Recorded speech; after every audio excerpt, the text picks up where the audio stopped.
मेरे पति को अगर आप घर के बाहर देखें तो शायद आप भी यही कहेंगे। कितने खुशमिजाज इंसान हैं, कितने मिलनसार, कितनी प्यारी बातें करते हैं। गली के नुक्कड़ पर पान वाले से लेकर ऑफिस के साथी तक, रिश्तेदारों से लेकर रास्ते में मिलने वाले पुराने दोस्तों तक, हर किसी से उनका बोलने का ढंग ऐसा होता जैसे सामने वाला बहुत खास हो। कभी ठहाका, कभी मजाक, कभी किसी की परेशानी बड़े ध्यान से सुनना, कभी किसी की पीठ थपथपाकर हिम्मत देना। कई बार मैं उनके साथ बाजार गई हूँ। मैंने अपनी आंखों से देखा है कैसे लोग उन्हें देखकर मुस्कुराते हैं, कैसे वे हर किसी को नाम लेकर पुकारते हैं, कैसे उनकी आवाज़ में गर्मजोशी भरी रहती है। और सच कहूँ तो शुरू में मुझे अपने पति पर बड़ा गर्व होता था। मैं सोचती थी, चलो मेरे पति का स्वभाव अच्छा है। जो इंसान दुनिया से इतना अपनापन रखता है वह अपने घरवालों को तो सिर आंखों पर रखता होगा। लेकिन मेरी यह सोच शादी के कुछ महीनों बाद ही धीरे धीरे टूटने लगी, क्योंकि मैंने देखा उनकी सारी मुस्कान, सारी नरमी, सारा धैर्य घर के दरवाजे के बाहर ही रह जाता था। जैसे ही वह घर में कदम रखते उनके चेहरे पर एक अलग ही सख्ती उतर आती। ना आने की खुशी, ना बच्चों को देखकर कोई चमक, ना मुझे देखकर कोई सहजता, बस एक थका हुआ, चिड़चिड़ा, खामोश चेहरा। शुरू में मैंने खुद को समझाया, काम का तनाव होगा, बाहर की जिम्मेदारियां होंगी, आदमी बेचारा दिन भर मेहनत करता है तो घर आते आते थक जाता होगा। मैंने कभी शिकायत नहीं की, उल्टा मैं कोशिश करती उनके आते ही पानी तैयार रहे, चाय समय पर मिल जाए, कपड़े निकाल दूं, खाना गरम रखूं। मैं सोचती थी शायद मेरी सेवा से उनका मूड हल्का हो जाए। लेकिन अजीब बात ये थी कि मेरी हर कोशिश के बावजूद उनके चेहरे का तनाव कम नहीं होता था। अगर मैं पूछ बैठती आज दिन कैसा रहा तो छोटा सा जवाब ठीक। अगर कहती सुनिए आज बच्चे, तो बीच में ही अभी नहीं, बहुत थका हूँ। अगर बच्चे दौड़कर कहते पापा देखो मैंने क्या बनाया, तो जवाब मिलता बाद में। ये बाद में कभी आता नहीं था। धीरे धीरे मुझे समझ आने लगा कि ये सिर्फ थकान नहीं है, क्योंकि यही आदमी जो घर में 2 शब्द बोलने से भी थका हुआ महसूस करता था, घर के बाहर खड़े पड़ोसी से 10 मिनट हंस हंस कर बातें कर सकता था। फोन पर दोस्त का कॉल आए तो आवाज़ खिल उठती, ऑफिस के साथी का मैसेज आए तो चेहरे पर मुस्कान आ जाती। लेकिन मैं सामने खड़ी रहूं तो जैसे कोई भाव ही नहीं। ये फर्क बहुत चुभता था, इतना चुभता था कि कई रातें मैंने करवट बदलते हुए काटी हैं। मैंने खुद से पूछा है, क्या मुझमें कमी है, क्या मैं उन्हें पसंद नहीं, क्या शादी के कुछ सालों में ही पत्नी सिर्फ जिम्मेदारी बन जाती है। लेकिन इन सवालों के जवाब कौन देता। वो तो घर आकर ऐसे चुप हो जाते जैसे इस घर में मौजूद हर व्यक्ति से उनका कोई लेना देना ही न हो। हमारे 2 बच्चे हैं, एक बेटा और एक बेटी। शुरू में दोनों अपने पिता पर जान छिड़कते थे। बेटा तो घड़ी देखकर पूछता मम्मी पापा कब आएंगे, और बेटी वह तो शाम होते ही दरवाजे के पास बैठ जाती थी। जैसे ही गेट की आवाज़ आती दोनों भागते हुए जाते, पापा आ गए, पापा आ गए। कितनी मासूम खुशी होती थी उनके चेहरों पर। बेटा दिन भर की बातें बताना चाहता, कौन सा दोस्त मिला, स्कूल में क्या हुआ, किससे झगड़ा हुआ। बेटी अपनी कॉपी दिखाती, देखो पापा मुझे स्टार मिला। लेकिन मेरे पति का जवाब अक्सर वही होता, हम या अभी सिर मत खाओ। कभी कभी तो वह बच्चों को देखकर मुस्कुराने की भी कोशिश नहीं करते, सीधे हाथ मुंह धोने चले जाते, फिर चुपचाप मोबाइल लेकर बैठ जाते। बच्चे कुछ पल वहीं खड़े रहते, उम्मीद करते शायद अभी बुलाएंगे। लेकिन जब कोई बुलावा नहीं आता तो उनका उत्साह धीरे धीरे बुझ जाता। मैंने अपनी आंखों से देखा है कैसे बच्चों की चमकती आंखें हर रोज थोड़ी थोड़ी फीकी होती गईं। पहले जो बेटा पापा के आते ही उनसे लिपट जाता था, अब थोड़ी दूरी बनाकर खड़ा रहने लगा। पहले जो बेटी अपनी हर ड्राइंग दिखाती थी, अब कॉपी बंद करके खुद ही रख देती। बच्चे शब्दों से ज़्यादा व्यवहार समझते हैं। उन्हें बार बार बताने की जरूरत नहीं पड़ती कि कहाँ उनकी बात सुनी जा रही है और कहाँ नहीं। धीरे धीरे उन्होंने भी सीख लिया कि पापा से बात करने का सही समय शायद कभी आता ही नहीं। और फिर घर में एक अजीब बदलाव शुरू हुआ। पहले शाम का समय घर का सबसे जीवंत समय होता था। मैं रसोई में, बच्चे इधर उधर, सबको इंतजार कि अब वो आएंगे तो थोड़ी रौनक होगी। लेकिन अब जैसे ही घड़ी उनके आने का समय बताती, घर पर एक अनकहा सन्नाटा उतर आता। बेटा खुद ही अपना होमवर्क लेकर कमरे में चला जाता, बेटी खिलौने समेट लेती, मैं गैस पर चाय चढ़ा देती और मन ही मन खुद को भी समेट लेती। दरवाज़ा खुलता, वो अंदर आते, मैं पानी देती, वो बिना कुछ कहे पी लेते। मैं पूछती, चाय अभी दूँ? वो कहते हूँ। बस इतना ही संवाद, न कोई हंसी, न कोई पूछना कि दिन कैसा था, न बच्चों को पुकारना। और सबसे दुख की बात ये थी कि धीरे धीरे हमें ये सब सामान्य लगने लगा। हाँ, सामान्य। इंसान हर दर्द का आदी हो जाता है, अगर वह दर्द रोज मिले। हम भी आदी होने लगे थे। बच्चे अब उनके सामने धीरे बोलते थे, मैं भी सिर्फ जरूरत की बातें करती थी। कपड़े रख दिए हैं, खाना लग गया है, दूध खत्म है। बस पति पत्नी के बीच जो बातें होती हैं, दिन की छोटी बातें, मजाक, शिकायत, हंसी, मन की थकान, हमारे बीच से सब खत्म होता जा रहा था। हम एक ही घर में रहते थे, लेकिन जैसे अलग अलग टापुओं पर। एक शाम की बात है, मैं बालकनी में खड़ी थी। नीचे गली में मेरे पति खड़े थे। ऑफिस से लौटते वक्त मोहल्ले के शर्मा जी मिल गए थे। मैं ऊपर से साफ देख रही थी। मेरे पति ठहाका लगाकर हंस रहे थे। शर्मा जी कुछ सुना रहे थे और मेरे पति इतनी दिलचस्पी से सुन रहे थे जैसे दुनिया की सबसे जरूरी बात हो। फिर उन्होंने शर्मा जी के कंधे पर हाथ रखा, कुछ मजाक किया। दोनों फिर हंसे। मैं बस ऊपर खड़ी देखती रह गई। मुझे नहीं पता क्यों, लेकिन उस दिन मेरी आंखें भर आईं, क्योंकि उसी सुबह मैंने उनसे कहा था, सुने, बेटी की फीस भरनी है, थोड़ा ध्यान रखिएगा। और उन्होंने बिना मेरी तरफ देखे कहा था, हाँ हाँ पता है, अभी दिमाग मत खाओ। नीचे वही आदमी किसी पड़ोसी की आधी अधूरी बात में भी इतनी गर्मजोशी दिखा रहा था, और घर में हमारी पूरी बात सुनना भी उसके लिए बोझ था। उस दिन पहली बार मेरे अंदर एक कड़वाहट जन्मी। मैंने महसूस किया, हम उनके लिए परिवार कम, जिम्मेदारी ज्यादा है, और जिम्मेदारियां आदमी निभाता है, उनसे मुस्कुराकर नहीं मिलता। उस रात खाना परोसते समय मैंने बच्चों को देखा। दोनों चुप थे, इतने चुप कि चम्मच की आवाज भी तेज लग रही थी। मेरे पति मोबाइल देखते हुए खा रहे थे। अचानक मुझे लगा, ये घर नहीं, कोई वेटिंग रूम है, जहां सब अपने अपने नंबर का इंतजार कर रहे हैं, पर किसी का नंबर आता ही नहीं। कहते हैं ना, रिश्ते एक दिन में नहीं टूटते, उनमें दरारें भी अचानक नहीं पड़ती। हर दिन का एक छोटा सा अनसुना जवाब, हर शाम की एक बेरुखी, हर बार की टाली गई बात, धीरे धीरे मिलकर ऐसा सन्नाटा बना देती हैं, जहां लोग साथ रहते हुए भी एक दूसरे से बहुत दूर हो जाते हैं। हमारे घर में भी यही हो रहा था, लेकिन फर्क बस इतना था कि ये दूरी हम सब महसूस कर रहे थे, सिवाय मेरे पति के। उन्हें शायद लगता था कि घर चल रहा है, सब ठीक है, खाना समय पर मिल रहा है, कपड़े धुले मिल रहे हैं, बच्चे शोर नहीं करते, पत्नी बेवजह सवाल नहीं पूछती। उनकी नज़र में शायद यही एक शांत घर था। उन्हें कहाँ पता था कि ये शांति नहीं, भावनाओं का दम घुटना है। अब बच्चे उनके सामने खुलकर हंसते भी नहीं थे। पहले बेटा स्कूल से आते ही मुझे पकड़कर पूरे दिन की कहानी सुनाता और फिर कहता, मम्मी, ये पापा को भी बताऊंगा। अब वह ऐसी कोई बात कहता ही नहीं था। मैं कई बार पूछती, पापा को बताओगे नहीं? तो वह कंधे उचकाकर कहता, रहने दो, सिर्फ 2 शब्द रहने दो। लेकिन उन 2 शब्दों में कितनी टूटी हुई उम्मीद थी, यह शायद एक माँ ही समझ सकती है। बेटी भी बदल गई थी। पहले रंग भरकर, ड्राइंग बनाकर, कविता याद करके बैठी रहती थी कि पापा आएंगे तो सुनाऊंगी। अब वह अपनी कॉपी खुद ही बैग में रख देती। एक दिन मैंने कहा, आज तो बहुत अच्छा फूल बनाया है, पापा को दिखाना। वह बिना सिर उठाए बोली, उन्हें पसंद नहीं आएगा। मैं सन रह गई। मैंने पूछा, ऐसा किसने कहा? वह बोली, किसी ने नहीं, पर वो देखते ही कहाँ हैं। उसकी बात सुनकर मेरे गले में जैसे कुछ अटक गया। बच्चे कितनी चुपचाप अपने निष्कर्ष बना लेते हैं। उन्हें डांटने की जरूरत नहीं होती, उन्हें सिर्फ अनदेखा कर दीजिए, वो खुद समझ जाते हैं कि उनकी अहमियत कितनी है। और मैं भी अब पहले जैसी नहीं रही थी। पहले मैं पति के आने का इंतजार करती थी, सोचती थी आज थोड़ा अच्छा मूड होगा तो बैठकर बात करूंगी, आज बच्चों की शरारत बताऊंगी, आज अपने मन की घुटन कहूंगी। लेकिन हर दिन जब सामने वही पत्थर सा चेहरा मिलता, तो उम्मीद अपने आप मरती चली गई। मैंने भी इंतजार करना छोड़ दिया।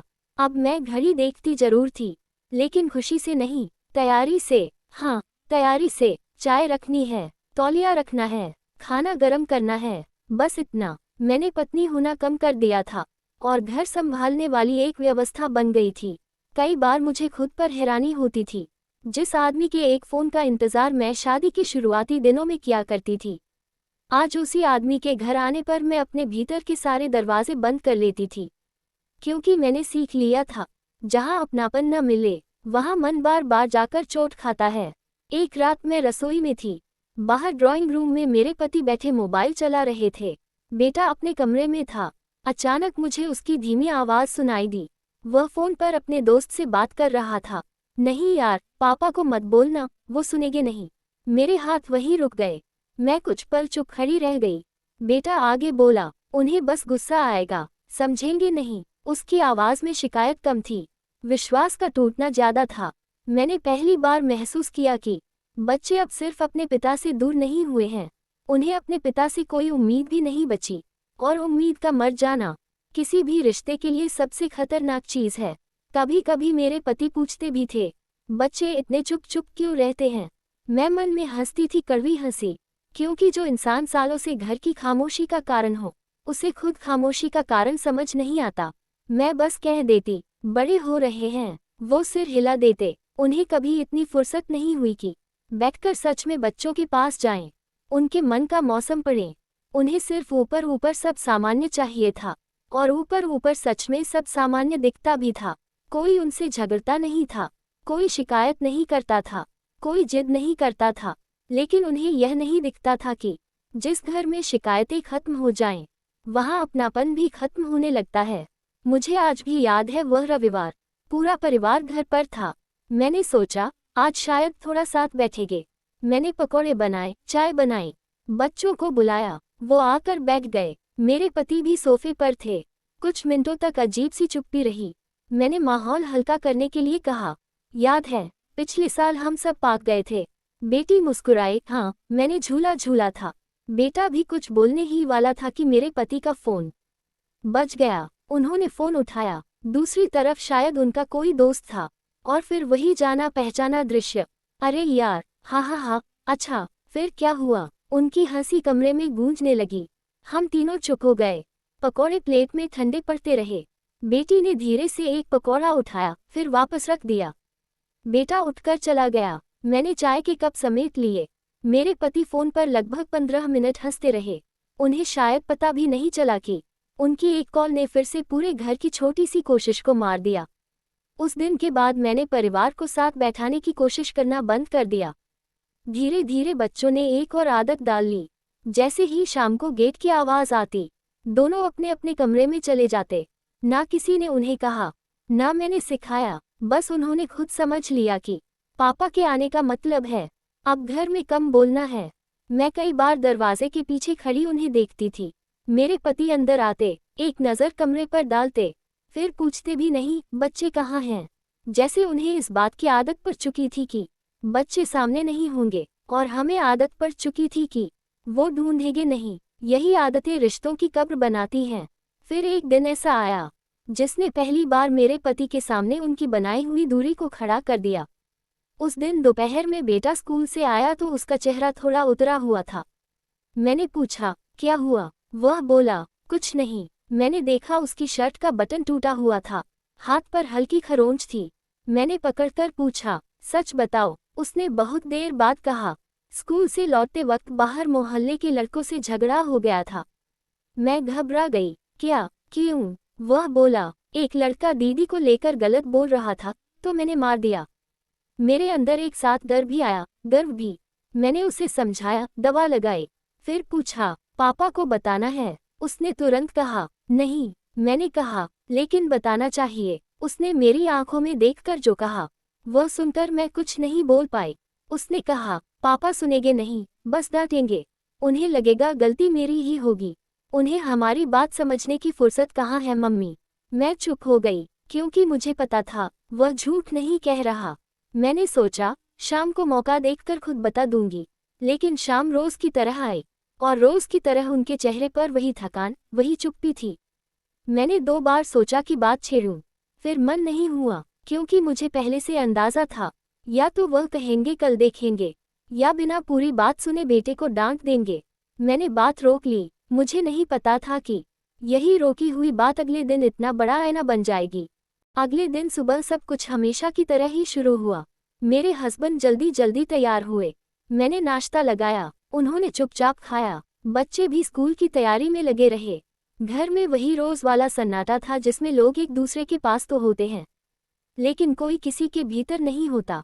मैं कई बार सोच रही थी कि आज बेटे वाली बात इन्हें बता दूं, लेकिन सुबह उनका चेहरा देखकर फिर हिम्मत नहीं हुई। मैंने सिर्फ इतना कहा, आज थोड़ा जल्दी आ जाएगा। उन्होंने बिना मेरी तरफ देखे पूछा, क्यों? मैंने कहा, बस ऐसे ही। उन्होंने हूँ कहा और निकल गए। कितनी अजीब बात है ना।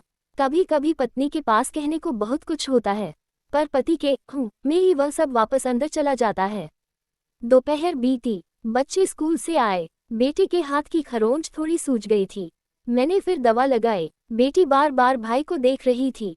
उसे भी कल की घटना से डर लगा था। मैंने दोनों को समझाया, अब किसी से लड़ाई नहीं करना। बेटा चुप था। उसकी चुप्पी मुझे परेशान कर रही थी, क्योंकि वह पहले बहुत बोलने वाला बच्चा था, हर बात बताने वाला, लेकिन अब उसकी चुप्पी उम्र से बड़ी लगने लगी थी। शाम को मेरे पति रोज की तरह ऑफिस से लौट रहे थे। गली के मोड़ पर उन्हें मोहल्ले के दो आदमी मिले, गुप्ता जी और तिवारी जी। दोनों ने उन्हें रोक लिया। अरे भाई साहब, नमस्ते, कैसी चल रही है? मेरे पति भी मुस्कुराए, वही बाहर वाली मुस्कान, बस बढ़िया, आप सुनाए। थोड़ी देर इधर उधर की बातें हुई। फिर गुप्ता जी अचानक बोले, और हाँ, कल आपके बेटे ने तो कमाल कर दिया। मेरे पति हल्का सा हंसे।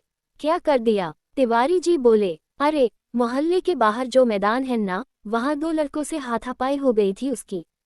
हम लोग न पहुंचते तो मामला बढ़ जाता। मेरे पति का चेहरा जैसे जम गया।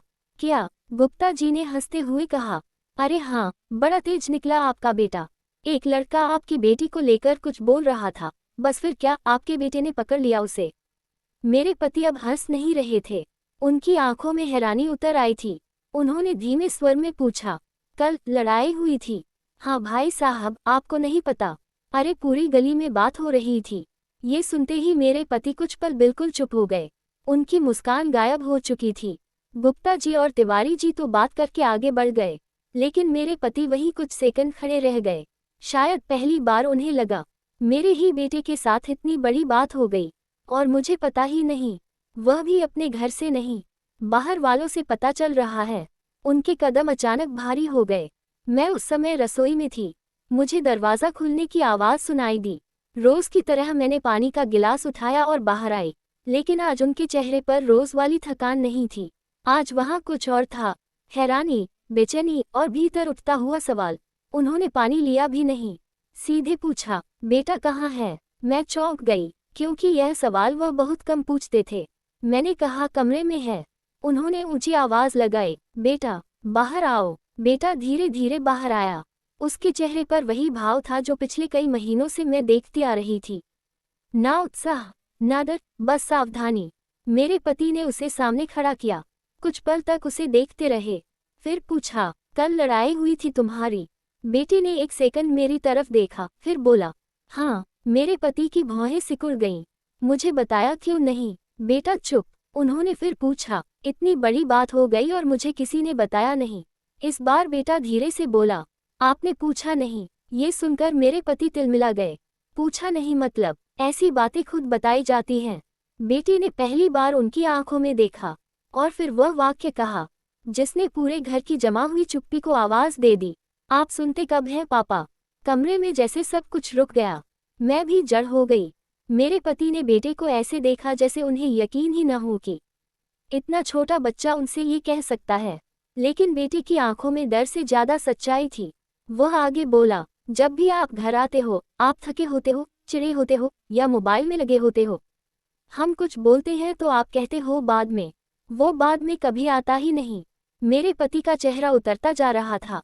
बेटी ने रुककर फिर कहा, मुझे लगा बताऊंगा तो आप पहले डांटोगे, सुनोगे बाद में, इसलिए नहीं बताया।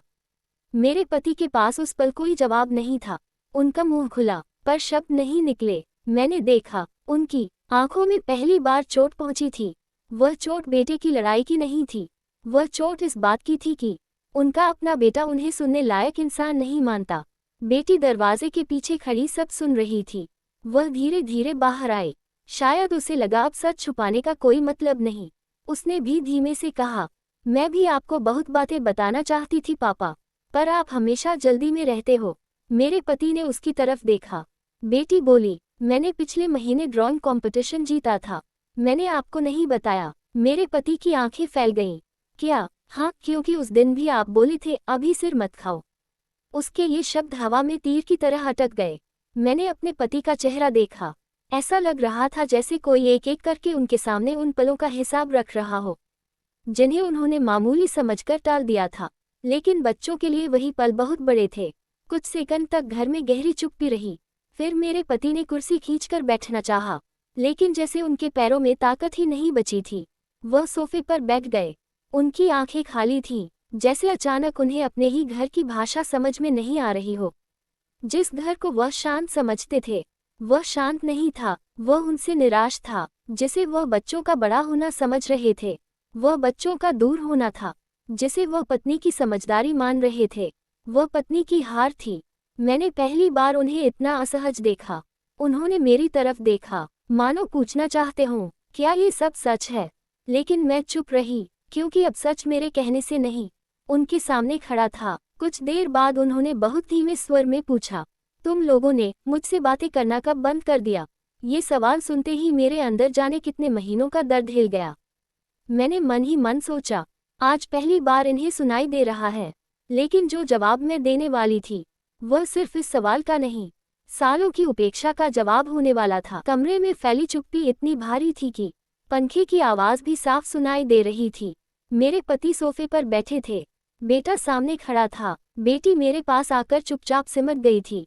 और मैं इतने महीनों, शायद सालों से इस पल का इंतजार भी कर रही थी, और डर भी रही थी। इंतजार इसलिए कि कभी तो इन्हें एहसास होगा। डर इसलिए कि जब दबे हुए शब्द बाहर आते हैं, तो वे सिर्फ शब्द नहीं रहते, वो रिश्तों का आईना बन जाते हैं। मेरे पति ने फिर धीमे स्वर में पूछा, तुम लोगों ने मुझसे बातें करना कब बंद कर दिया? उनकी आवाज़ में अब गुस्सा नहीं था, उलझन थी, और कहीं बहुत भीतर एक डर भी। मैंने उन्हें देखा। कितनी बार चाहा था कि ये सवाल वो मुझसे पूछें, कितनी बार चाहा था कि वो बस एक बार रुककर समझना चाहें। लेकिन जब तक सवाल नहीं आया, जवाब भी मेरे भीतर पत्थर बनता गया। आज वही पत्थर शब्द बनकर बाहर आने वाला था। मैंने धीरे से कहा, जिस दिन हमें ये समझ आ गया कि आप सुनते नहीं, उस दिन से। उन्होंने मेरी तरफ देखा। शायद उन्हें उम्मीद थी कि मैं कहूँगी, ऐसी कोई बात नहीं, लेकिन आज मैं ढांपने नहीं वाली थी। मैंने आगे कहा, शुरू में बच्चे आपका इंतजार करते थे, आपके लिए दरवाजे तक भागते थे, आपको अपनी हर छोटी बड़ी बात बताना चाहते थे। मेरी आवाज़ भर्रा रही थी, पर मैं रुकी नहीं। मैं भी आपके आने का इंतजार करती थी। सोचती थी दिन भर की बातें करूंगी, घर की बातें करूंगी, अपने मन की बातें करूंगी। लेकिन हर बार हमें एक ही चीज़ मिली, आपकी थकान, आपकी चिढ़, आपकी खामोशी। मेरे पति ने होंठ भींच लिए। मैंने कहा, आपको शायद याद भी नहीं होगा, लेकिन बच्चों को याद है कि कितनी बार आपने कहा बाद में। मुझे याद है कितनी बार आपने कहा अभी दिमाग मत खाओ। और धीरे धीरे हमें समझ आ गया कि हमारी बातें आपके लिए जरूरी नहीं हैं। मेरे पति बीच में बोले, ऐसा नहीं है, मैं बस काम से। मैंने पहली बार उनकी बात काट दी। काम से थके होते हैं, ये मैं भी जानती हूँ। मेरी आवाज़ अब पहले से मजबूत थी। लेकिन क्या बाहर वालों से बात करते समय थकान नहीं होती? फ़ोन पर दोस्तों से हंसते वक्त चिढ़ नहीं होती? मोहल्ले में खड़े होकर आधा घंटा गप मारते समय सिर नहीं दुखता? वो चुप हो गए, क्योंकि यह सवाल सिर्फ सवाल नहीं था, उनकी दो दुनियाओं का फर्क था। मैंने कहा, दुनिया के लिए आपके पास मुस्कान थी, हमारे लिए सिर्फ जिम्मेदारी। आपने हमें कभी मारा नहीं, कभी गाली नहीं दी, लेकिन एक चीज़ रोज़ दी, अनदेखी। और यकीन मानिए, बार बार अनदेखा किया जाना बहुत धीरे मारता है। मेरे ये शब्द कहते ही मेरी आंखों से आंसू निकल आए। मैंने उन्हें पोंछा नहीं, आज मैं छुपाना नहीं चाहती थी। बेटा अब भी वही खड़ा था। उसने धीमे से कहा, पापा, मैं पहले हर बात आपको बताना चाहता था। मेरे पति ने उसकी तरफ देखा। बेटा बोला, जब स्कूल में मुझे फर्स्ट आया था, मैं दौड़कर आपको बताने आया था। आपने कहा था अभी नहीं। जब मेरा दोस्त मुझसे नाराज हुआ था, तब भी बताना चाहता था। आपने मोबाइल से नज़र नहीं उठाई। शशकल लड़ाई हुई, तब भी लगा बताऊं। फिर सोचा रहने दो। उसके रहने दो में जो टूटन थी, उसने मुझे भीतर तक हिला दिया। बेटी भी अब रोने लगी थी। वह बोली, मैंने आपके लिए फादर्स डे कार्ड बनाया था, आपने देखा ही नहीं। मेरे पति जैसे अंदर से कांप गए। उन्होंने बेटी से पूछा, कब? बेटी बोली, 3 महीने पहले। मैं आपके पास लाई थी, आपने कहा था बाद में। फिर उसने सिर झुका लिया। मैंने फाड़ दिया। मेरे पति की सांस जैसे अटक गई। मैंने देखा, उनकी आंखों में नमी उतरने लगी थी। ये वही आदमी था जो घर आते ही दीवार बन जाता था। आज पहली बार वह दीवार दरक रही थी। कुछ पल कोई नहीं बोला। फिर मेरे पति ने बहुत धीमे स्वर में कहा, तो मेरे आने से तुम्हें खुशी नहीं होती? ये सवाल उन्होंने बच्चों से नहीं, मुझसे पूछा था। शायद उन्हें अब भी उम्मीद थी कि मैं कहूँ, नहीं, ऐसा मत सोचो। लेकिन सच को अब दया की जरूरत नहीं थी। मैंने शांत स्वर में कहा, हमें बहुत खुशी होती है। वह मेरी तरफ देखने लगे। मैंने आगे कहा, लेकिन आपको हमें देखकर खुशी नहीं होती। और जब सामने वाले की आंखों में अपनी मौजूदगी का स्वागत न दिखे, तो इंसान खुद ही पीछे हट जाता है। हमने भी वही किया। हमने सोचा, जब हमारा बोलना आपको परेशान करता है, तो हम चुप रहेंगे। जब बच्चों का पास आना आपको थका देता है, तो बच्चे दूर रहेंगे। जब हमारी छोटी छोटी बातें आपको सिरदर्द लगती हैं, तो हम अपनी बातें अपने पास रखेंगे। मेरे पति के हाथ कांप रहे थे। मैंने कहा, आपको लगता रहा कि घर बहुत शांत है, पर ये शांति नहीं थी, ये हमारी वापसी थी। हम धीरे धीरे आपसे लौट आए, ताकि हर रोज ठुकराए जाने का दर्द कम हो जाए। मेरे पति ने दोनों हाथों से अपना सिर पकड़ लिया। मैंने उन्हें कभी इस तरह टूटते नहीं देखा था। वो बुदबुदाए, मैंने इतना सब कर दिया। मैंने धीरे से कहा, हाँ, लेकिन आपको पता ही नहीं चला, क्योंकि रिश्ते टूटते समय आवाज नहीं करते। ये सुनते ही उनकी आंखों से आंसू गिर पड़े। बेटी ने पहली बार अपने पिता को ऐसे देखा था। बेटी मेरी साड़ी पकड़े रो रही थी, और मेरे अंदर भी आंधी चल रही थी, क्योंकि जिस दर्द को मैं इतने समय से अकेले ढो रही थी, आज वह सबके सामने था। मेरे पति ने मेरी तरफ देखा। उनकी आवाज भर्रा गई थी। उन्होंने कहा, मैं तो बस घर आकर चुप हो जाता था। मुझे लगा इससे क्या फर्क पड़ेगा। मैंने बहुत धीमे लेकिन साफ शब्दों में कहा, घर में चुप हो जाना फर्क नहीं डालता। घर वालों को महसूस कराना कि वे जरूरी नहीं है, वो फर्क डालता है। आपने कभी कहा नहीं कि हम बोझ हैं, लेकिन आपका चेहरा हर रोज यही कहता था। ये सुनकर उन्होंने आंखें बंद कर लीं। शायद अब उन्हें अपने ही कई पुराने चेहरे याद आ रहे थे। बच्चों को टालना, मेरी बात काटना, मोबाइल में खो जाना, और बाहर वालों के लिए हंसना। एक एक दृश्य अब उन्हें घेर रहा था। उनकी खामोशी अब पहली बार उन्हें खुद चुभ रही थी। उस रात घर में किसी ने खाना ठीक से नहीं खाया। थालियां लगी रहीं, रोटियां सूखती रहीं, लेकिन इतने महीनों में पहली बार हमारे घर की चुप्पी बेजान नहीं थी, वह सच से भरी हुई थी। मेरे पति उठे, धीरे धीरे बच्चों के पास गए।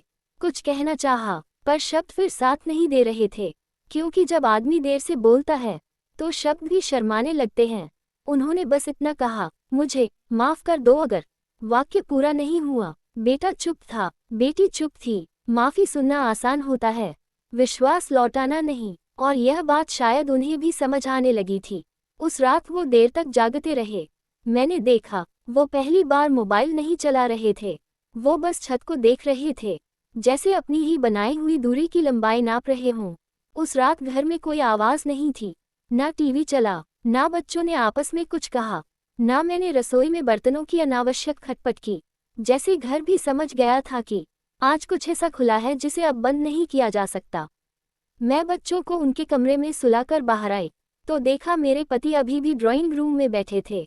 कमरे की लाइट हल्की थी। उनका चेहरा आधा उजाले में आधा अंधेरे में था, लेकिन इतने सालों में पहली बार मुझे उनके चेहरे पर वह सख्ती नहीं दिख रही थी जिससे मैं रोज डरती थी।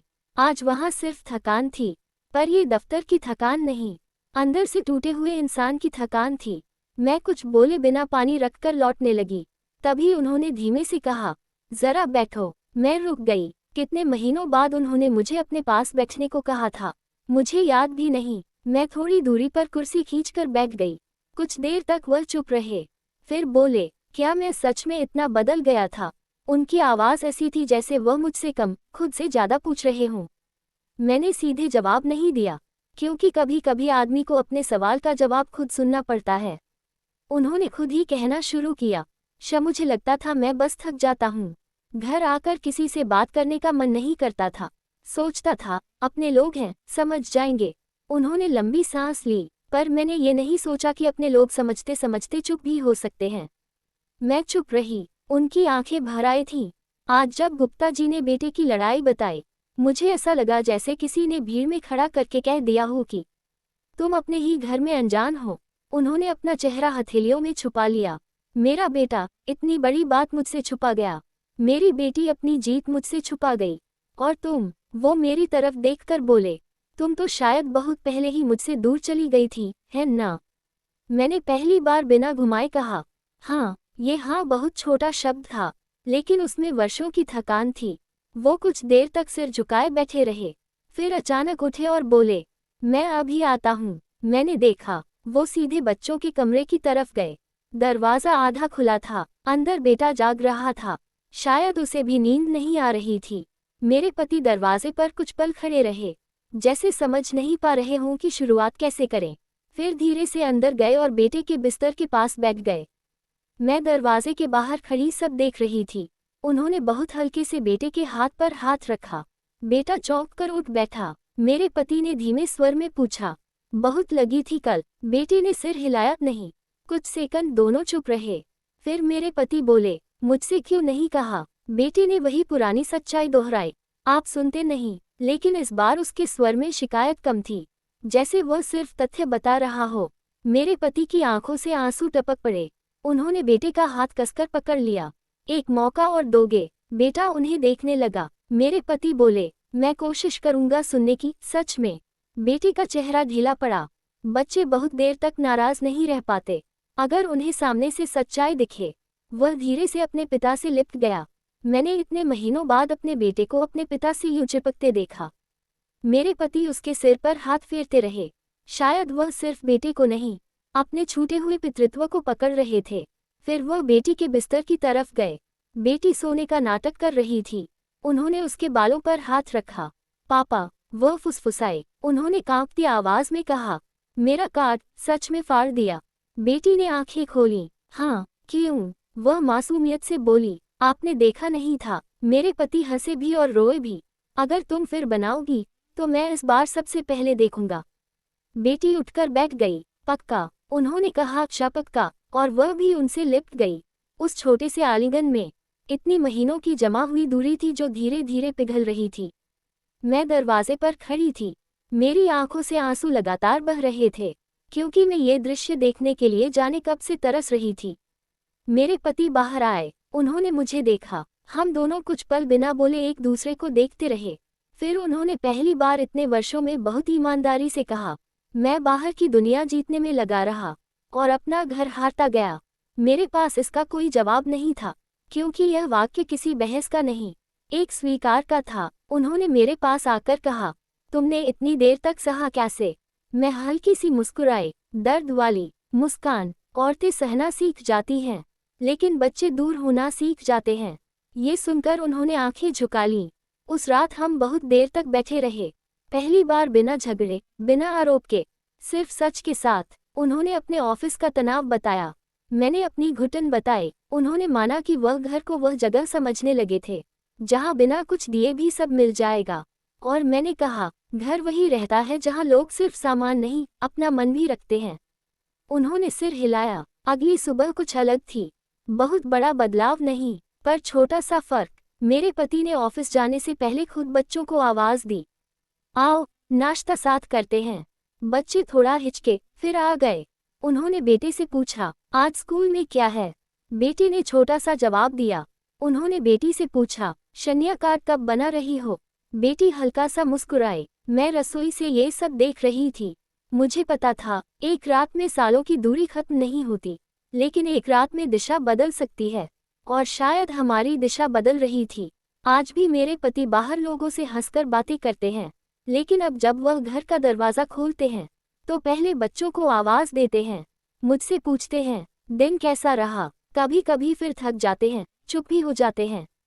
लेकिन अब हमें पता है कि वह चुप्पी दीवार नहीं है, क्योंकि उन्होंने सुनना शुरू कर दिया है। और सच कहूं, कई घर लड़ाई से नहीं टूटते, वे रोज़ की छोटी छोटी बेरुखियों से टूटते हैं। घर को बर्बाद करने के लिए चीखना जरूरी नहीं, कई बार सिर्फ इतना काफ़ी होता है कि आप अपने ही लोगों को यह महसूस करा दें कि उनके पास कहने को जो है वह आपके लिए जरूरी नहीं। उस दिन मेरा पति समझ गया था, परिवार रोटी, कपड़ा और फीस से नहीं जुड़ा रहता, परिवार जुड़ा रहता है सुने जाने से, और जिस घर में लोग एक दूसरे को सुनना बंद कर दें, वहाँ धीरे धीरे सब अपने होकर भी पराये हो जाते हैं। यह किसी एक घर की बात नहीं है, यह हर दूसरे तीसरे घर की बात है, जहाँ पर लोग अपनी मन की बातें अपने मन में ही रखते हैं और एक खुशहाल परिवार अकेलेपन का शिकार हो जाता है। बेहतर है सब बैठें, मिले, बात करें, एक दूसरे की उलझन को समझे, यही परिवार है।